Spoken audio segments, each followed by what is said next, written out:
All right, we are back. What's up, everyone? Just wanted to jump on live very quickly, discuss on some of the fights that's coming up this weekend. This is a total random live, but I wanted to get on quick because I do have some plans, and I wanted to jump on and talk about this weekend's fights, and then I also wanted to discuss this whole situation between Jake Paul and Hakeem Rockbond. All right. Just gonna wait till a few more people to join the chat before I get started a little bit more. Because I'm just jumping on, no notification really. Just kind of just jumped on because I wanted to discuss all of this before the weekend started. All right. So first, I did do a breakdown. I did do a breakdown of Virgil Ortiz Jr. and Michael Mckinson's fight is tomorrow. It's going to be on the zone, and I won't be going live for the fight. But if you haven't seen it already, please check out the breakdown that I did of Ortiz Jr. and Mckinson. I just uploaded that yesterday, but I'm going to talk a little bit more about it just for the people that haven't heard the breakdown. Do a quick prediction, just give you my thoughts. All right. First, I want to shout out to my man D-Style Boxing Me. D-Style Boxing for having me on his channel last night. We did a panel last night where we talked about most of the things that I'm going to talk about in this video here with the breakdowns and stuff, the predictions for this weekend's fights. Always a pleasure going on his channel. Make sure you guys subscribe to D-Style Boxing, right? Was on the panel for a couple hours last night. And if you missed it, you could go to his channel, the letter D, Style Boxing. Shout out to everyone that's joining us. Bruce, what's up, Bruce? What's up, H? What's up, Ruben? J Min, Geo, King XL. What's good with you? All right. So this weekend, we got some fights coming up. Jake Paul versus Hakeem Rockman Jr. I'm sure you all know by now it's canceled. And we'll discuss that at the end of this video. But we also have Virgil Ortiz Jr. against Michael Mckinson. It's going to be at 147. It's going to be tomorrow on the zone at 9 p.m. Eastern. All right. So we have that fight. We have Blair Cobbs against Maurice Hooker is going to be on the undercard of that card. And we just saw the weigh-in just ended not too long ago. And I'm going to discuss that fight as well in this video. And then we also have Michael Conlan making his return against Miguel Mariaga. We know Conlan, the Olympic gold medalist, got stopped in one of the biggest knockouts of the year so far against Lee Wood in his last fight. This is going to be his first fight back. That fight is going to be earlier in the afternoon tomorrow at 2 p.m. Eastern on ESPN Plus or Fight TV. All right. I won't be covering any fights tomorrow, but if you want to check out those fights, those are the time. Michael Conlan against Mariaga on ESPN Plus. And then you have the other card with Ortiz Jr. and Mckinson. That's going to be on the zone. All right. And that's going to be later in the evening. All right. So let's go down the list real quick. Let's start off with talking about Ortiz Jr. Let's just knock that out. I did a breakdown, but let's discuss it. I pretty much predicted Ortiz Jr. to win by knockout, and he is the big favorite. All right. I'm not going to give a full breakdown because I already did. But listen, the main reason that I'm picking Ortiz Jr. is not simply because he's more powerful or anything like that. You know, Mckinson only has 2 knockouts, 2 career knockouts, and his 22 wins. It's not all about the power. It's just the way that he's boxing. You know, I think he's skilled. I think he's awkward. He is a southpaw. He's a tricky, slick fighter. Cool. Can he give Ortiz some issues and possibly win on the scorecards? Yeah, it's possible. Okay, this is boxing at the end of the day, and we see upsets all the time. Ortiz Jr. is coming off of an injury. All right, this fight was supposed to happen earlier this year. He was bad. He was really sick, and he pulled out of the fight. And of course, you know, people like to say to me online, well, you got to look at Ortiz. Is he going to be the same after this injury and stuff? Listen, fighters get injured all the time, right? Fighters get injured all the time. And plus, he's also a young fighter. You know, he's not a guy that's been through so much in his career and where you don't know if he's going to be the same. All right. we can always, theorize on how a fighter is going to be on his first fight back coming from an injury. The reason why I didn't speak so much on the injury, I mentioned it, is because the way I do my breakdowns and the way I predict fights, I base it on the fighter themselves and the last time we see them. There's no way for me to know that if a fighter is going to be the same. Sometimes a fighter could come back from an injury and look better, especially when they're young in their career. Ortiz, I believe, is only 24 years old, right? So there's a chance he might not be the same, but there's also a chance that he may be better. He might be a little bit more motivated based on the fact that people thought this was some sort of duck. So we see fighters come back. Fighters get injured all the time. Lomachenko got injured twice. I remember when Lomachenko had surgery before fighting Jose Pedraza.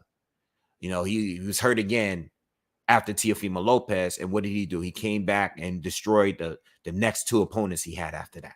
And they were good opponents, Nakatani, and you had who's the other fighter? The African fighter that he fought. Richard Coleman, right? So he had those two fights. He had Errol Spence, who had a life-threatening accident, car accident. What did he do? He came back and he destroyed Danny Garcia, right? And then went on to stop Yordenis Ugas, who's been a top 147 fighter for the last few years. So we can sit here and theorize all day whether or not a fight is going to be the same. My assumption, he agreed to take the fight. I think that he's healthy. I think he's probably been preparing for this fight. Thank you, Yvonne, for the donation. I appreciate you. He came, he's back. He agreed to take the fight, and he's back. That's all I can really say. And I'm judging this based on I've seen these two fight. Ortiz has the more experience professionally. He's fought the better fighters. He's worked his way up to fighting to the very top. All right. By continuously fighting good fighters.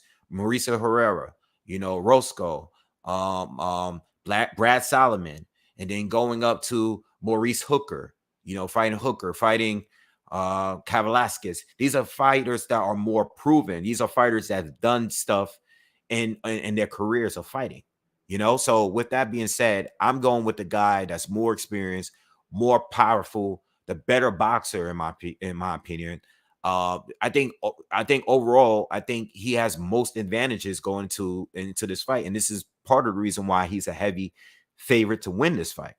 So I have Ortiz winning this fight, and I think the main key to this, as far as styles is concerned, is Mckinson likes to step in and lead with his chin completely exposed. And I think Ortiz is going to knock his chin off his face. That's why I got him winning.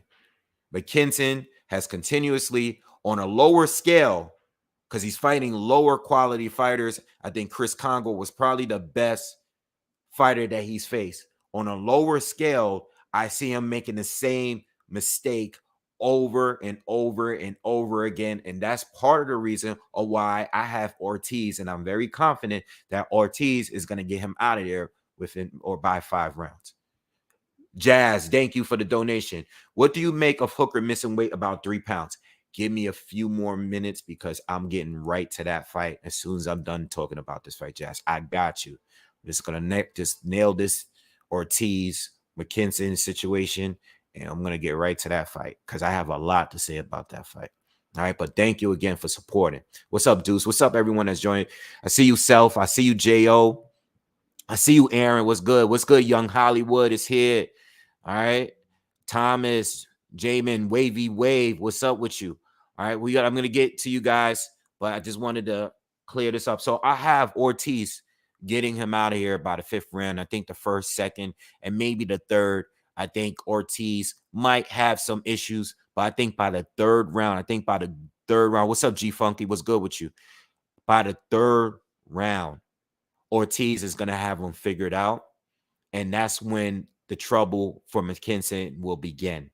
All right. I know Ortiz has been laid off for a little bit. All right. This is probably the longest layoff because he's been a very active fighter for a while. He's been having a lot of fights. I think in 2019 he had like 4 fights. He's been very active. But I think the talent gap is too wide, and the professional experience gap is too wide as well. Mckinson is going from a Chris Congo type of opponent or Martin to straight to Virgil Ortiz, who's already proven to be one of the top contenders in this division right now. All right, a guy that's fresh, younger than him, and looks better. For better fighters have stopped every single opponent. This guy is 18 wins with 18 knockouts, no losses, no fights that's even close to being a loss for him. He has not struggled. The only thing we've seen of him struggling is getting hurt by Kai Velasquez, who's a puncher who also hurt Terrence Bud Crawford. All right. So with that being said, I think it's easy as an easy pick. Of course, this is boxing. All right. We get, we get some surprises every now and then, but I don't think this Saturday, I don't think we're going to get that. All right. I think Ortiz is going to stop him. And that's that. Now, if you want to see a thorough breakdown of how I think of the fight is going to go, check out the breakdown. I just posted it yesterday. All right. So that's that. Let's talk about the undercard. All right. We got Maurice Hooker, who's going to be returning to fight Blair the Flair Cobbs. Both of these guys are coming off losses, stoppage losses. But the losses are a little different. Blair Cobbs stepped up in his last fight, right, to fight Alexis Rocha, right, who recently fought. And then to me, Alexis Rocha is one of the top contenders up there. He's only lost to Rashidi Ellis, right? And Maurice Hooker was stopped by Virgil Ortiz, my man I'm just speaking on. But he was stopped with a broken hand. He broke his hand. He broke his right hand. It's official. Yes, he did get knocked down. I do think Ortiz was winning. But I do remember giving Hooker 2 rounds. It was a very competitive fight. So I think by the 5th, 6th round, fight was stopped because of the broken hand. Cool. Hooker's a good fighter. He's only had 2 fights at 147. We know that he's a former champion at 140. Jose Ramirez stopped him in another very competitive fight, up to the point that the fight was stopped. But Hooker is solid. All right. 2 losses on his resume. One is because of a technical loss, technical knockout because of the broken hand. He hasn't been in the ring since. He's had to recover with that broken hand. The weigh-in was today. Hooker weighed at 150. Now, I was on D Styles Boxing channel last night. I was on the panel last night. And we discussed it, and then we heard news that Hooker was going to come in overweight. He weighed 150. Blair made weight. I really don't know what to think of Hooker coming in at 150, 3 pounds overweight. What does that mean? Especially for a guy that hasn't been at 147 for long. He just got to 147. He's only had 2 fights at 147. All right, he takes a break from the sport. He hasn't fought in maybe over a year. And he comes back and he's 3 pounds overweight. What does that tell me? Well, I think it could be a few things. Is he overlooking Blair Cobbs? The first real good boxer that Blair Cobbs fought, he got stopped. His chin got kind of exposed. Right? So what does that mean? Is this guy Hooker overlooking him? Or just maybe due to the layoff, maybe just couldn't shake off the weight? I don't know what it means. I know that it could be a good thing for him because he didn't really have to cut down and drain himself to make the weight. But it could be a bad thing because let's say if Hooker is overlooking this guy, who I think he should beat. I think Hooker should be able to stop Blair Cobbs. But let's just say Blair Cobbs is better, a little better than what we expected. And let's just say like Hooker is now on his A game. I was just speaking on fighters coming back from injuries. All right. Now I said that, fighters coming back from injuries, they agreed to a fight. I'm just going to assume that you're healthy. I mean, you're the one that's trained and prepared. You should know your body. But what about being overweight though? By a lot. It's not like he was half a pound overweight or even 1 pound. He's 3 pounds. He's 150. And I saw the weigh-in.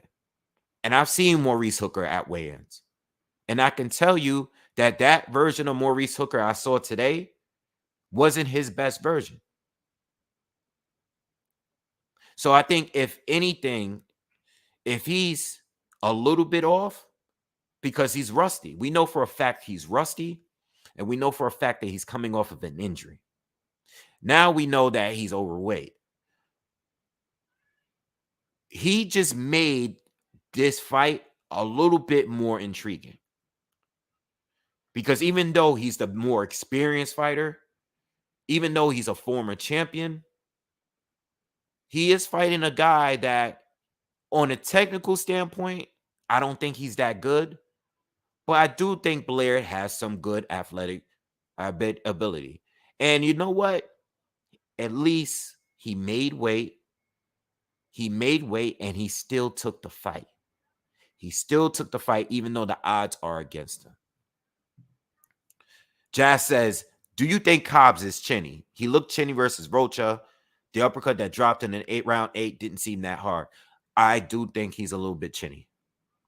And I don't think Rocha is a soft puncher, but I do think he's a bit chinny.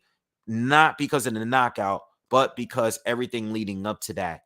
It just seemed like Cobbs fought very, very fearful. He fought like a guy that just really didn't want to get hit. I felt like the first time he got hit by Rocha, he just did not want to engage. And the fight was more about Rocha just walking him down and getting to where he had to go. Rocha just had a fight recently. Can't remember against who. But Rocha just had a fight where he was dominant the whole fight, but could not, no matter how many punches he landed, he could not put him away. And thank you again for supporting. I think Blair Cobbs may be a little bit chinny. And I think Maurice Hooker in his camp probably thinks so too. And I hope that's not part of the reason why he came in so overweight. You know what I'm saying? So with that being said, I'm going to still lean towards Hooker. I know he's overweight. I know he's had a layoff. I know he's coming off of an injury. I still believe that Hooker is a better boxer. Even with his losses, I still was more impressed with Hooker's losses than Blair's wins. If you guys get where I'm going with that. Jazz said again, Hooker may get KO'd early. If he isn't going to move around, given he missed weight, Cobbs is athletic and powerful early. Cobbs said Hooker had 2 months notice. I mean, that's not a bad pick. And I think this fight may be a bit more 50-50 than it was before. Based on that weigh-in. And based on, I mean, I knew about the layoff. I knew about the injury. But I still picked Hooker. But him coming in overweight like that maybe made me wonder a little bit, like, yo, is he going to be on his A game? Because even though I think Hooker is much better and more experienced, I still believe that he has to somewhat be on his A game because Blair, like you said, is athletic and he is powerful. 1 foot out the door says, want to show support for the channel. And thank you for supporting. Thank you, all of you guys, for supporting. And I appreciate that, brother. And everybody that's watching, please, if you can, hit that thumbs up. Please hit that thumbs up. It's very important because it gives more people, it gets a little bit more attention. The videos with the thumbs up, More people will see it. And I thank you all for that. All right. Anyone that's supported, all of you all here, or I recognize all of your names. Thank you, all of you, for supporting. But definitely hit that thumbs up if you can. I have Hooker still winning. I think even if Hooker is a little bit off, I think Hooker is gonna take the fight. But I do respect Blair for not only making weight, but also taking this fight after a knockout loss against another former champion, or not another, but against a former champion. You know, so I have to respect Blair, but I'm not sleeping on him. I have Hooker winning, but I'm not sleeping on Blair. If Hooker is to lose this fight, I will not be surprised because of those reasons that I just stated. Blair Cobbs seems a little bit different going into this fight. Not much flair. All right. Not much talking. He was humbled. He said that he's humbled. We seen the press conference. I watched it yesterday. He seems very, very humble. He's taking a different approach. Maybe he worked on some things in this period of his loss, his defeat. Maybe, I haven't seen anything from him. I actually made a video not too long ago before I knew about this fight that I haven't heard anything from Blair Cobbs since he lost. All right. Maybe he was working on some things. Maybe this loss motivated him. And listen, if he catch Maurice Hooker slipping, if Maurice Hooker is lacking in any sense, he will lose this fight. He will lose. And the pressure is on him because he's the boxer. He's the former champion. He's the guy with the experience. He's the one that's been in there with real fighters, top level fighters. All right, what did Errol Spence say about Blair? Oh, he's like some 33-year-old prospect. Well, all right, that's cool. But what if this 33-year-old prospect ends up beating Maurice Hooker, either by knockout or decision or whatever? It's going to look bad for Hooker. It's going to look bad. And he's going to have to sit back and really regroup and think. I see you guys' comments. Some of you guys got Blair. Some of you guys like Blair, and I don't blame you because Maurice Hooker did not look like Maurice Hooker at that weigh-in today. So if he's lacking in any sense, he's going to lose this fight. And it's possible that he might not be himself right now. So I feel you. I'm going to still go with Hooker. I think Hooker is going to figure him out and get the fight, to get the win. But I don't think this is going to be as easy as I originally thought it was.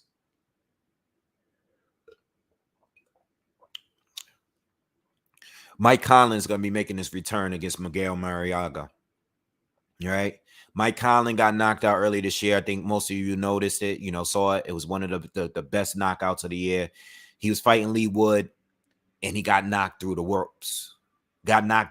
Probably the best knockout and one of the best fights of the year so far. Probably a top 3 fight of the year. Conlan comes out. He's too fast for Lee Wood. He's hurting him. He's dropping him. He's schooling Lee Wood. All right. This fight is at it's gonna be 126. They both are above 126. I think Mariaga's like 126 and a half, and I think Lee Wood came in like 127 and like 127.9 or something. All right. But these guys are both featherweights. And Mariaga has been around for a long time. And he's basically lost every fight he had to step in. All the other guys that he beat, he pretty much knocked out, but they weren't top-notch guys. Mariaga's been in there with a lot of people. He's been in there with Lomachenko. That's the only fighter that he got stopped against. He's been in there with Nicholas Walters. That was the first time I seen him fight. And I found out that he was a guy that beat Nicholas Walters in the amateurs. Just pulled up his record. Who else he fought? He lost to Joet Gonzalez not too long ago. He lost to Oscar Valdez as well. He lost all these fights by decision, but all the other fights in between, he stopped everybody else. He has a high KO ratio, 30 wins, 26 knockouts, 5 losses, only 1 stoppage. All right. And you know how Lomachenko stops you. Loma just overwhelms you. He dominates you until you just can't take it no more. That's one of those stoppages we got in that fight. And I think it's a dangerous fight. And I told these guys on the panel last night that it can either go either one or two ways. Either Conlan is getting knocked out again because he's fighting a puncher. And mentally, if he can't bounce back from that fight, he's getting knocked out again. He's going to get knocked out. Because I know what's going to happen. I know how this fight is going to look early. I think Conlan is going to look good early. He's going to look good. He's going to look fast. But he's not a huge puncher. And Mariaga has a hell of a chin. If Mariaga is still coming, if we're going into the 8th, 9th, 10th rounds, and Mariaga is still coming forward, Conlan might not be able to deal with the pressure.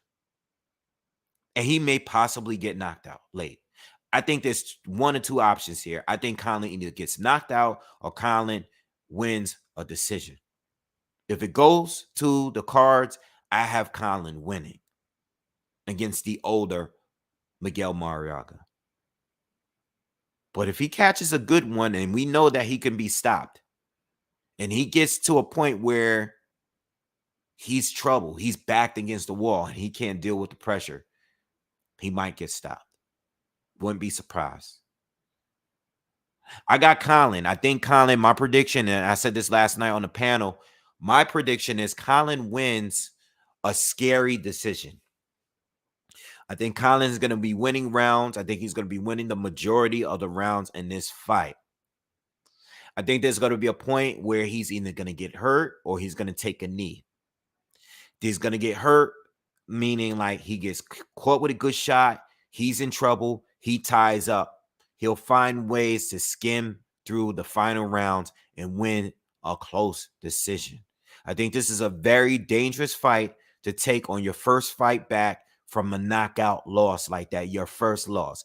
Very dangerous fight, but I think Conlan is going to find a way to pull through against the older, fading Miguel Mariaga, who's 35 years old and has yet to beat a top-notch opponent. I have Conlan winning, but the other option is Miguel Mariaga by stoppage win, in my opinion. I don't think Conlan is stopping Miguel Mariaga. And if he does, that's a hell of a win for him, especially coming back from a loss like that. All right. All right. So look, let's talk about Jake Paul. I meant to do a video about this like last week. When we found out the fight was canceled. And I just wanted to give you my thoughts because I heard both of their interviews, right? I heard Jake Paul's interview and I heard Hasim Rahman's interviews on why this fight did not happen. Jake Paul, I'm like, when it comes to him, I'm sort of in the middle. I don't hate him as much as a lot of hardcore boxing fans. But I don't necessarily like him neither. I think he's taking advantage of all of the politics of the sport. I think he knows how corrupt this sport works or how corrupt this sport is. And I think he's figured a way out to make great money and become even more famous while at it. Both of the Paul brothers. You know, they're using the loopholes in boxing to their advantage. I mean, he's already an A-side fighter, regardless of who he faces. So he's able to make the rules work for him. He's also now promoting fights. All right, he has boxers under his stable. He was supposed to fight Hasim Rahman Jr. because Tommy Fury pulled out a fight. I think Tommy said he had some visa issues or something like that. I don't remember. He had some issues. The fight was supposed to happen 2 times. And then you had Hasim Rahman. You had Tommy Fury. And I think his dad said something about he wasn't preparing or whatever. The fight didn't happen. I didn't really care. But when I heard that he was fighting Hasim Rahman, I saw Hasim Rahman Jr. fight. I saw how he lost in his last fight against Tommy Morrison's son. And he got knocked out in that fight. He was winning the fight clearly up to the point he got caught. But every other fight before that, they weren't good fights. Like he wasn't fighting anyone that was really that good. He was fighting people that was kind of basic. And then he went up to Morrison and went and got knocked out. And that was his very last fight. I know that Jake and him and Rahman had sparred together, but Rahman's a heavyweight. He says he's a bridgerweight, but he's a heavyweight. Let's be real. Bridgerweight is just a WBC thing. It's not like it's official only with one sanctioning body. But he was campaigning as a bridgerweight. I don't know if he was really ranked amongst the WBC. I don't believe he was in the top 15. But listen, at the end of the day, he's coming off a knockout loss. And Jazz, thank you again for the Jazz says Rahman just weighed in at 206.6. Rahman's team messed up by asking for 215. Fight would have been happening if he just accepted the 205. Well, we're gonna get into that. I'm gonna address all that. I'm gonna address all that. So I listened to both, and I'm gonna base everything off. What's up, Charles? I see you. What's up, everyone that's joining? Please hit that thumbs up. I saw both of their interviews, and Jake Paul says we agreed to fight at 205. Oh no, we've agreed to fight at 200, right? Because I think Jake is like a cruiserweight, right? He's like around 190. They agreed to fight at 200. The weight limit was 200, right? Hakeem Rahman was around 216, right? They agreed then, like, yo, I can't get down. I guess there was a point where he couldn't get down to 200, but he agreed on 205. Jake said, that's cool. We could fight at 205, but that's it. Weeks go by. Last week, the commission, and this is a key thing because I think when I'm listening to it, both of these fighters are talking about the commission, what the commission is willing to allow. They don't want a fighter to come down in weight and be unhealthy, right? I hear y'all. I see y'all in the comments. Just listen to me. I'm going to get to it. I heard all the arguments already. It's nothing, you guys. I've heard it all. I'm addressing what they're saying. He said, Jake Paul said 205 was agreed on. 216 is what he weighed weeks ago.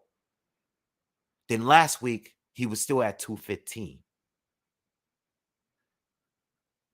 So the commission's like, well, we want you to cut weight, but we got a week away. We want you to cut weight and be healthy doing it.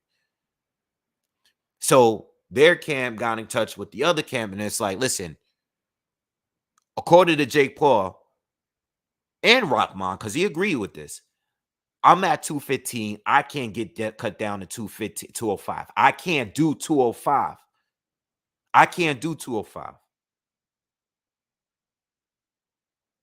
So you guys are going to have to take 205. Listen, I'll take the lowest amount that you're going to give me. I'll take the pay cut, right? I'll take the pay cut. I'll do 215. Give me the 5,000 cash, which is the lowest amount I'm willing to take. Jake Paul is saying, nah, you don't call the shots here. We agreed on 205. You're 215. We're a week away, and you're just 215, right?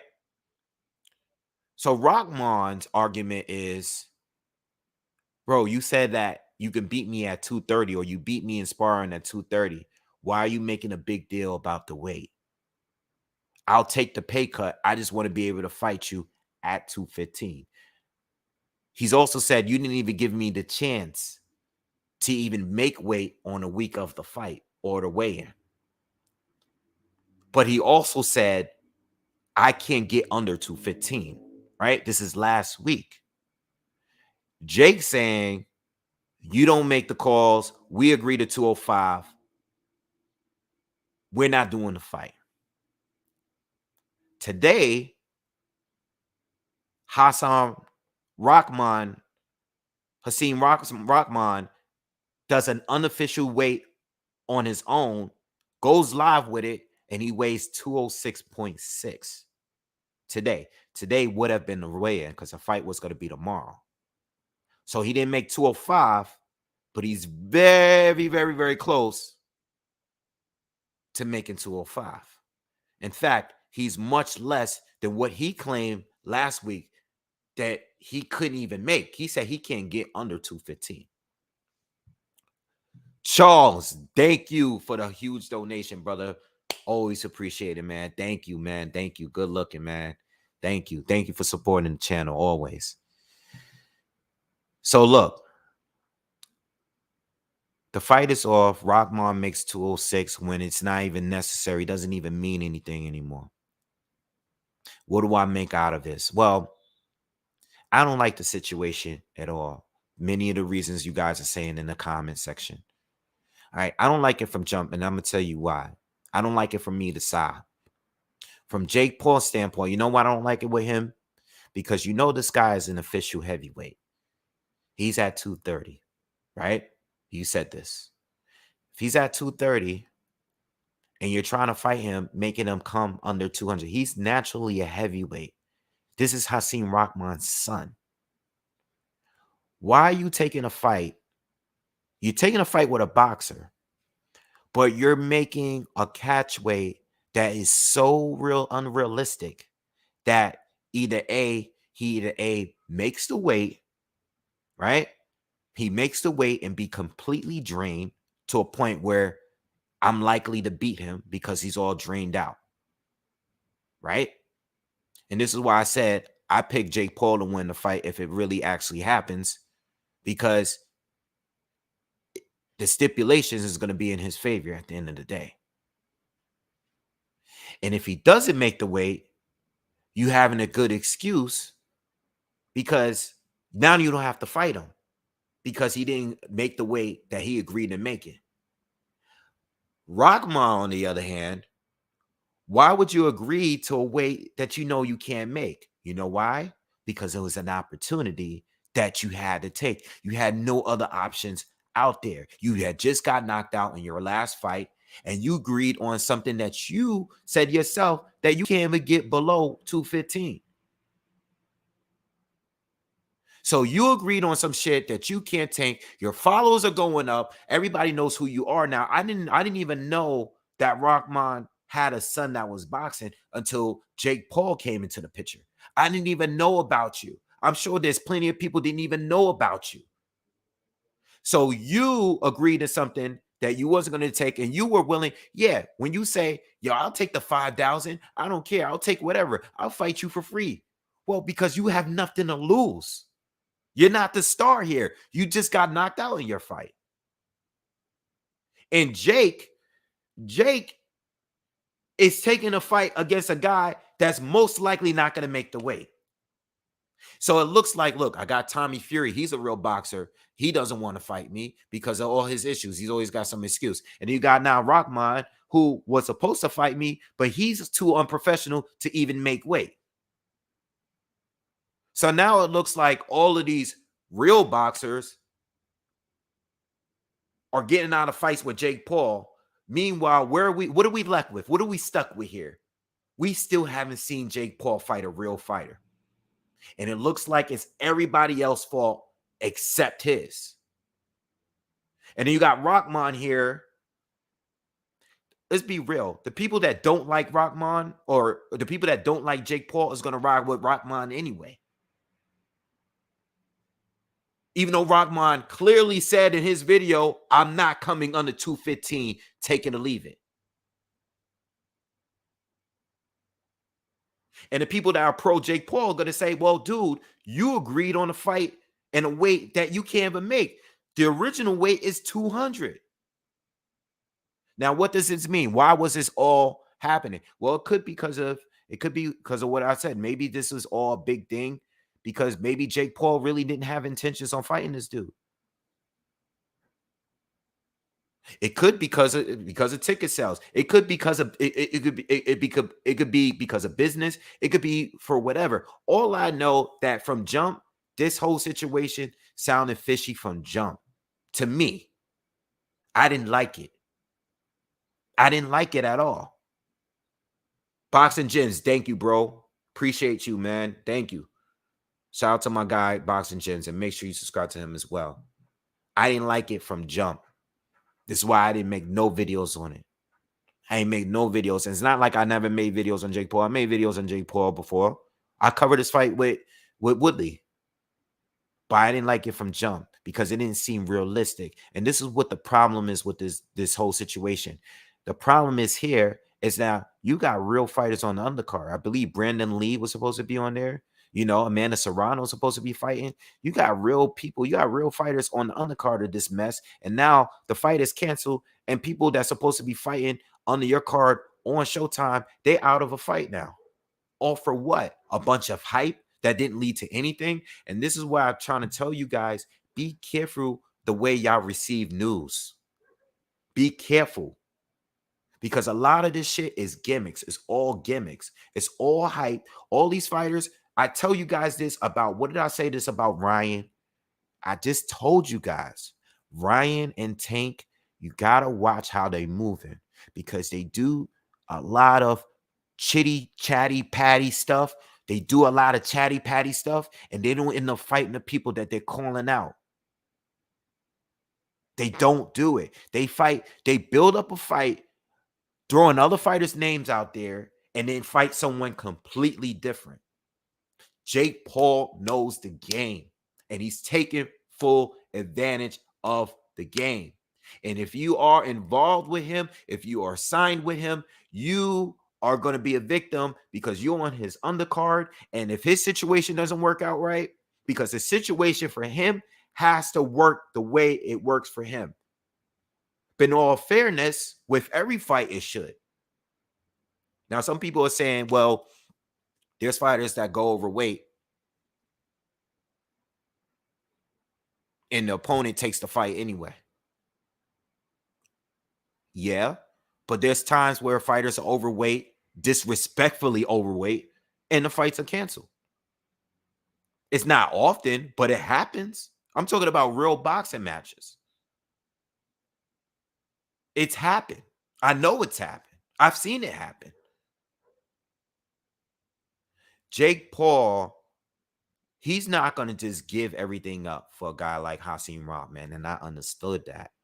Before, when they even announced this fight, I said, okay, Hasim Rockman, look them up. Boom, boom, boom, boom. Let me type them up. Let me look up his fight. How big is he? What is he weighing at? This, that. Okay, you want him? You want this guy? This heavyweight? This real heavyweight to come down to 200 pounds? That sounds like a bit unrealistic. Hasim Rockman's hungry. It's going to be his biggest payday. And he's going to become famous. He just got knocked out in this last fight. Who wouldn't take the fight? I would take anybody would take a Jake Paul fight. Let me just sign a piece of paper, agree to the terms, even though I know damn well I can't make 200 pounds or even 205. Now, he made 206 today.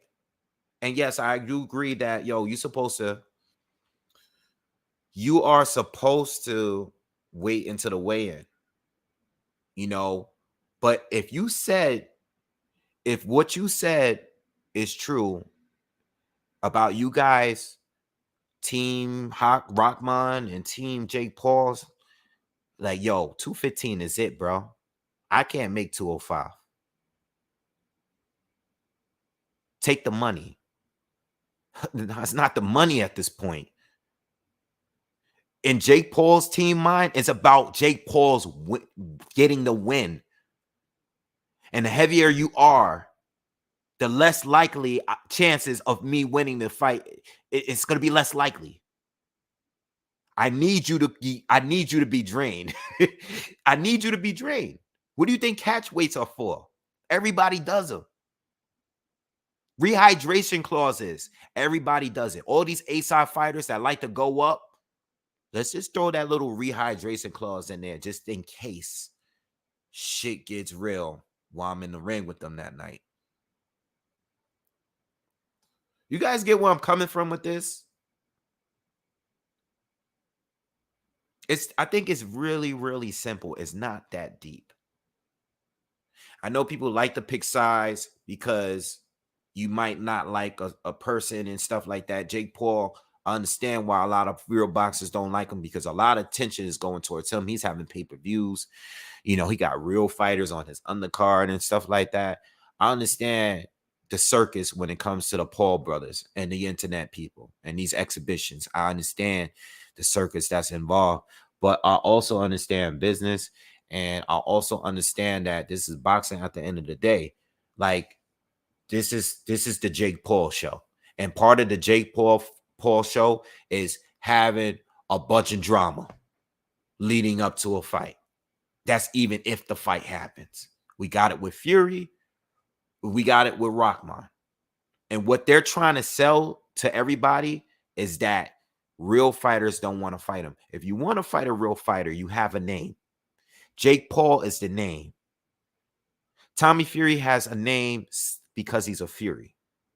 But he doesn't have a name based on what he's done in the ring. Rockman Jr. has a name because of his father, but he's not famous, right? He's not famous. Jake Paul's name is what brought the fight.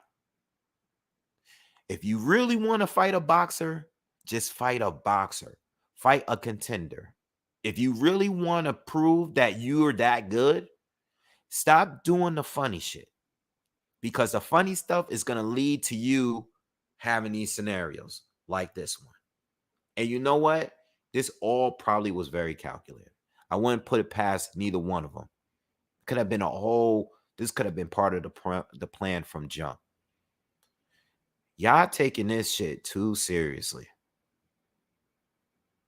If real boxers are doing the gimmicks, why would you put it past Jake Paul? Shit, why would you even put it past Hakeem Rockman? What is he? I mean, no disrespect. Like, I'm really not trying to, because he's a real fighter.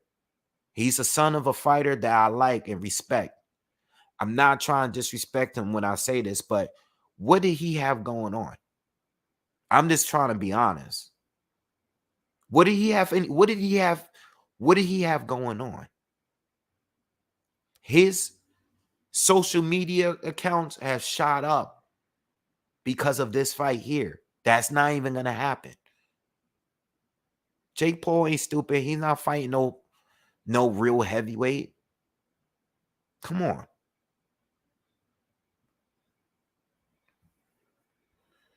Yeah. And this is what I was saying, Boxer Gems. He said, I blame boxing for this even being a topic. Well, I blame boxing for Jake Paul to just jump in the game and doing the same tactics that every other promoter or manager or whoever, anyone involved in the politics, including the fighters, that are doing. He's playing the same games that everybody else is doing. The only difference is he's not a real boxer. We don't consider him to be a real boxer. So it's a problem because he's doing it. No, everybody's been doing the shit he's doing. The only difference is he's a YouTuber.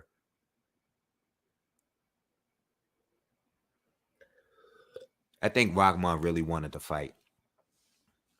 What I believe is I think Rockman really wanted to fight. And I think Rockman looked at the opportunity and said, listen, I'm going to do whatever I got to do to make this fight. If I got an opportunity to fight Jake Paul, I think any real boxer is going to take the opportunity. All right? Any real boxer is going to take the opportunity to do it. Him making 206.6 today tells me a lot of things. I think that, I don't see what we will never know. The moment he says, I'm not coming under 215, if Jake Paul agreed to let the fight continue with these guys verbally saying, like, yo, I can't get under 215, do you think that Rockman was still going to make 206? I don't think so. If Rockman told him last week, yo, I can't get under 215, And Jake Paul and his team said, okay, cool. Come in at 215. I mean, we originally agreed to 200. We agreed to 205. But if you come in 215 next week, that's cool. We're going to fight you anyway. Do you think Rahman would have came down to 206? Rahman wanted the money, but him getting that win over Jake Paul was bigger than anything. And he said it out of his own mouth. If you agree on a weight, man, especially when a fighter is really, really smaller than you, I wouldn't think that Jake Paul's going to take the fight if you're coming over that much. But again, it could be bigger than all that. It might not even be that. One of you guys said something about ticket sales. It might be over ticket sales. It might be over whatever. All I know is that there's real fighters on that undercard that are out of a fight tomorrow. And one of them is one of the greatest female fighters of all time. Just like that, her fight gets completely dismissed. Or maybe she was in on it too. Maybe everybody on that card knew. Maybe this thing was just a big hype fest all along. I don't even know at this point.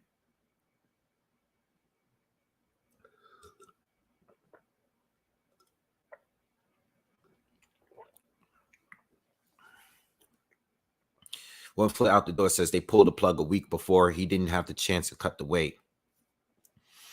Yeah, he didn't have the chance to cut the weight. But you don't want to agree on somebody telling you that they can't make less than 215. Because that's what Rahman said. You know, Rahman said in the same interview, we said that we can't make under 215, but I'm willing to take the pay cut that you're willing to take.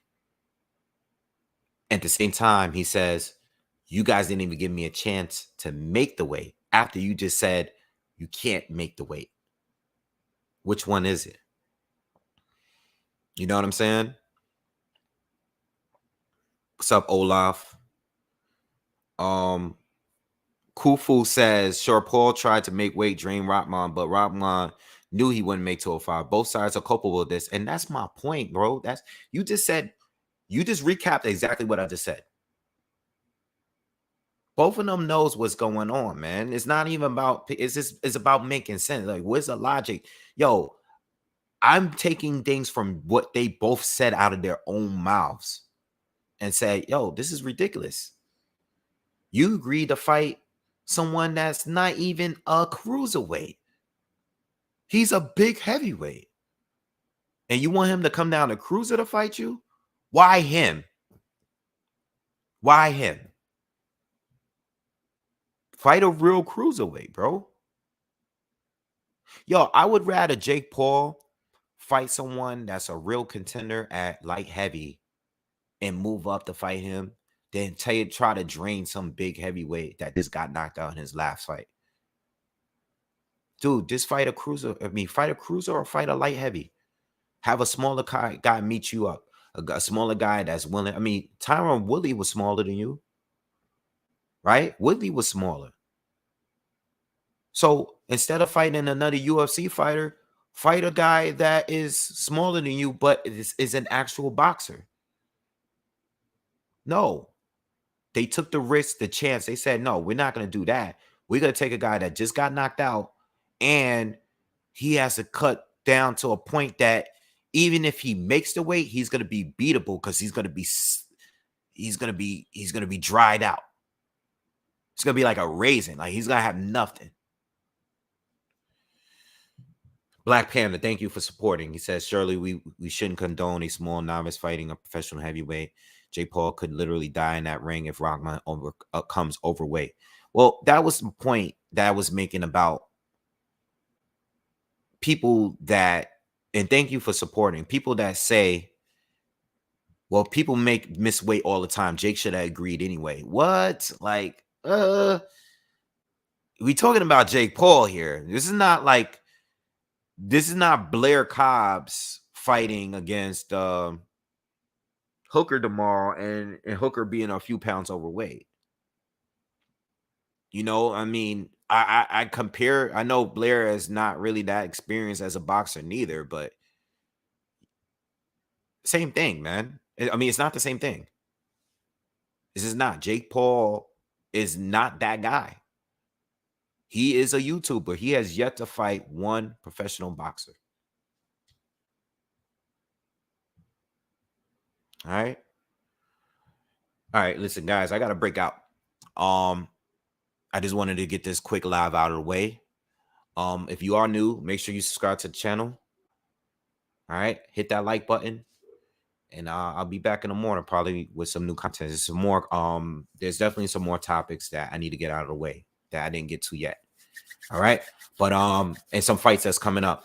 I definitely got to make some videos on some fights, some upcoming fights. All right. So I'll see you guys on the next one, man. I'm out. Peace.